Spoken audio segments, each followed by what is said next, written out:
Solennité décontractée, mais solennité quand même, pour ce qui est pour beaucoup l'aboutissement de plusieurs années de démarches, la naturalisation, l'acquisition de la nationalité française.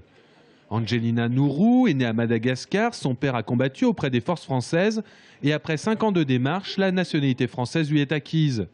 Aux premières loges durant la cérémonie, elle n'en a pas raté une miette. Là, j'ai trouvé très bien, ça m'a beaucoup intéressée.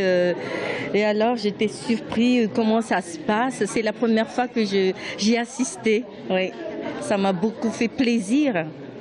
Né dans l'Algérie française, Ahmed Ben Messelem a officié comme infirmier anesthésiste avant d'arriver en France.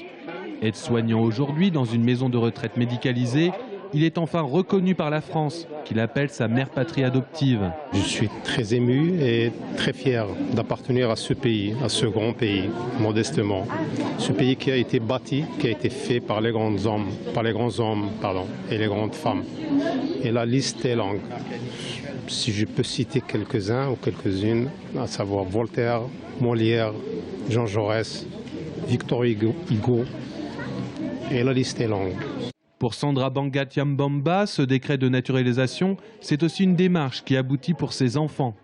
Vraiment, ils doivent s'intégrer, ils doivent s'habituer, s'adapter à la culture française, quoi. L'Aurore, 7 ans, élève de CE1, c'est d'office ce qu'elle va faire avec ses documents officiels. Je vais aller en Angleterre, passer au moins 5 ou 4 jours.